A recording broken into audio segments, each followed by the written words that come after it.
What is up, knife community? This is Blade Love from the Sharpest Edge, and I am going to try to answer one of the most difficult questions in the knife community today, and that is, what steel is the best blade steel for a knife?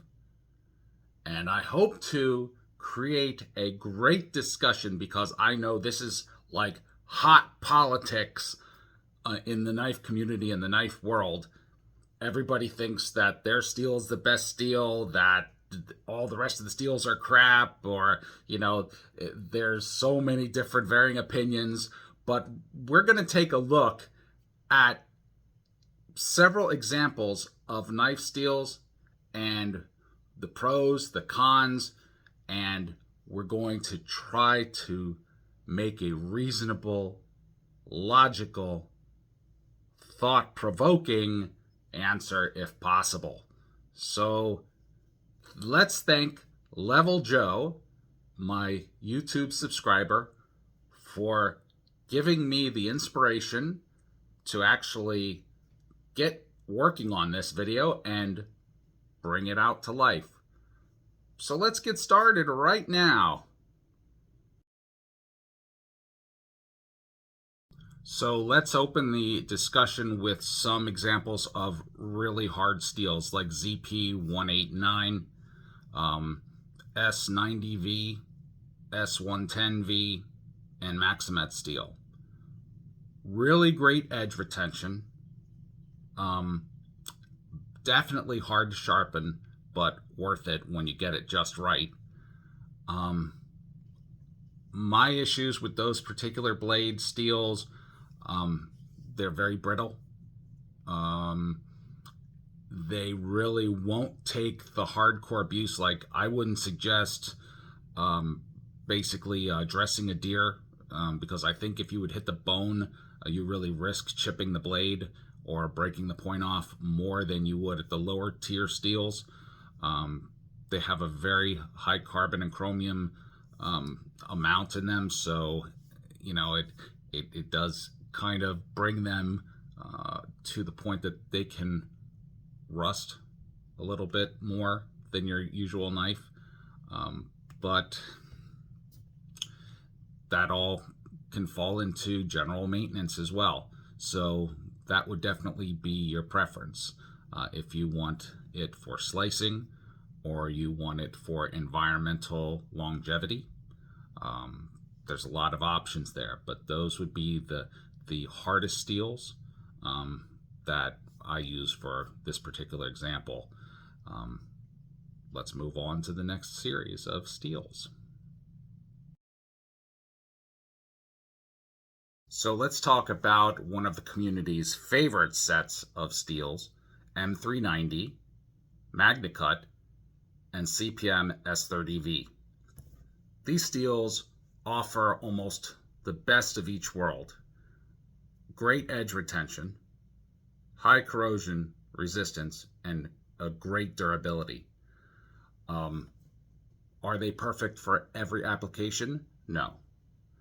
Are they touted to be the super steels and be all end all of the knife world? Yes. Sometimes overrated, but they also prove themselves well depending on the application that they are intended for. Also noteworthy to this listing of metals, CPM S35VN, CPM M4, and also 1095 offer quite a few of the same characteristics but in different proportions. All very good steels and all equally as usable. So if you're looking to have the highest corrosion resistance possible, you look towards the stainless steels. 304, 316, you want to get a stainless steel with a good amount of chromium. You want it to have some nickel and definitely molybdenum. Will definitely be beneficial because when they're created, it actually coats the blade with a protective coating, making it impervious, or at least very resistant to saltwater and freshwater activity. So now let's check out some other issues that you have to look at when deciding what steel you want to use or purchase when you get a knife. One of my absolute favorite knives, the USN MK3 Navy dive knife, is actually made of 440A stainless steel. This is a great steel for a dive knife, corrosion resistant, ease of sharpening, and a good toughness about the blade. All around a great blade steel for a great knife. How about some good 1095 steel, very well heat treated. This is the OKC-3S Marine Corps bayonet. The 1095 steel was chosen because of its longevity, toughness, ease to sharpen, and it is heat treated to stand and withstand the most harshest environments. What about D2 steel? D2, if properly heat treated, can perform wonders. Heat treatment in every steel is extremely important, so that's another factor we have to take into consideration. So as we go through all these steels and all the pros and cons, keep in your mind, of course, an open mind, and look at all the different variables we have to discuss and examine before we can make an informed opinion. And right now, where it stands for me is, the answer to the question is, so far, whatever environment the knife is going to be in will determine the steel utilized in that choice of blade. So it would probably go to the person's preference or what they're using the blade for, which is the same thing I've been saying since the beginning of my videos. It's all up to the person's preference and what steel and what knife and what blade they want to utilize in whatever environment or situation they're using it in. So that's where we are so far. So let's move on. Here are a few blades that I pulled as a cross section of my collection with different blade steels and different purposes for the following discussion on usage and purpose. The first example is the K-Bar Red Spacer USMC fighting blade made of 1095 Crowvan steel, perfect for its toughness and its usage on the battlefield. Easy to sharpen, a decent corrosion resistance, but does require maintenance, as all knives truly do. Ontario Knife Company OKC-3S Marine Corps bayonet 1095 steel, ease to sharpen, very tough, excellent heat treatment, very, very, very tough and multi-purpose fighting and bayonet knife. Ontario Knife USN MK3. This is the 440A stainless steel diving knife, resistance to saltwater and freshwater. Of course, as with all knives, maintenance is important. The Terzuola fighting knife, 154 cm, a very nice blade steel for a fighting knife, durable and maintains a sharp edge. Cold Steel SK5. I don't have to really tell you much about Cold Steel because this SK5 steel and the SRK compact, as well as the SRK full size, has its own reputation in the Navy community. Savivi Tamashi D2 steel, Terzuola design, fighting knife, EDC knife, multiple platforms, very good overall choice of steel. Spyderco Yo Jumbo, the S30V, I believe this one is. CPM S30V, yes it is. And very good steel all around. Corrosion resistance, toughness, ease of edge and sharpening. It's a great steel. Excellent EDC knife. Cold Steel Counterpoint knife, AUS 8 steel, I believe. If I'm not mistaken. Yes, it is. Oh, AUSA 10A. Excuse me. I thought it was AUS 8. It's AUS 10A. Another very good steel.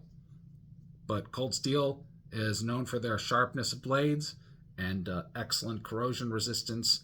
And also, you need to maintain this blade as well as with every other blade you should in your collection. I cannot stress this enough. No matter how wonderful the steel is, all steels can pit, corrode, and rust, no matter what steel it is. It just takes a little longer for certain ones, and you have to be careful. You have to maintain your gear, make sure that you inspect your gear, make sure that you always wipe your blade down after usage, check it out. Don't store a knife in a leather case for long periods of time. Make sure that it's well oiled, well preserved, well sharpened. Take care of your gear. It will take care of you. So all of those knives you saw in the examples were my EDC knives, with the exception of one, the OKC 3S bayonet, which I actually keep attached to my backpack for when I go on trips and such. I can't emphasize this point enough, that maintenance is a very crucial detail you must get yourself acquainted with if you want your gear to last you a lifetime and you can pass it on to the next generation. I can't tell you how many people, when I was in business for 25 years with my shop and working with small arms industry, and at my uncle's shop working even in the larger arms industry, and I couldn't believe the people that would drop off weapons that were sludged up so bad that I couldn't imagine how they ever survived from day to day with having a weapon like that. And that includes a lot of police officers, shockingly. I had one New York City police officer come to me one time with a 38 still in his holster. He couldn't get the 38 out of the holster because it rusted into the holster. And he was like, "Can you get this out?" And I'm like, "Oh my God." It was, the gun was, as you can imagine, done, defunct, because by the time I got that out of the holster and tried to even just brush the rust off, everything inside was rusted solid, so it wasn't worth anything. It was like 20 some 30 some years he said he had it in his holster and never had to take it out and use it. And I'm like, how does someone do that? How is that even possible? I just don't know. But it's the same with a knife. You have to be conscientious. You have to be always alert on how your blade is. Is it sharp? Is it corroded anywhere? Is it any pitting or rust? You can't just throw it in a backpack, throw it in a truck, and expect the knife to take care of itself for years. You do have to do general maintenance on it, whether it's a weekly, monthly, or yearly maintenance.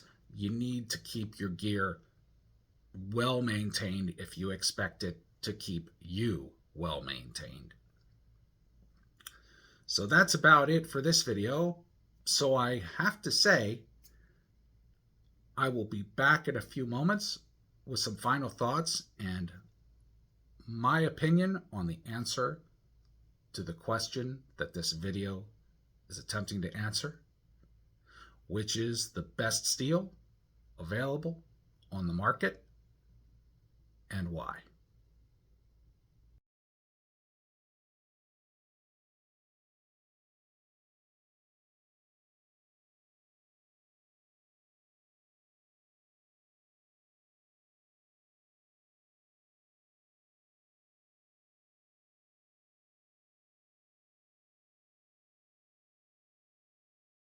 So I have to thank Level Joe for putting me onto this path, because I haven't studied this hard since I was in college. Basically, after all the research I did, going back into my past as a machinist, gunsmith, and such, collector of knives, being in the industry in that, I definitely have to say that the best knife steel that is on the market today is the knife steel that the individual chooses for their specific application, for their specific environment, and their choice and preference. There is no knife steel that can encompass every single environment. There are several knife steels that do well in multiple environments, but there's no such thing as a knife steel that you can just own and not take care of. Maintenance is key in every tool or weapon platform. And I have to say that whether it is your M95, your 1095, your S30V, whatever steel it is, you have to maintain it. If you don't take care of your gear, it won't take care of you and will fail because it is a tool and it is a machine. So that's about it for this video. I have a headache from all the reading I did. This has been Blade Love from the Sharpest Edge. Thank you all for listening and watching the video. And please leave a comment of your opinion. And I love to hear the knife community's opinions on their steel choices and preferences. Nobody's right, nobody's wrong. It all ends up to be personal and environmental preference and need. So I want you all to remember one thing. Be good to yourself. And always, no matter what others' differing opinions, be good to one another out there. Take care, everyone. Bye for now. You got the sharpest edges I've ever seen.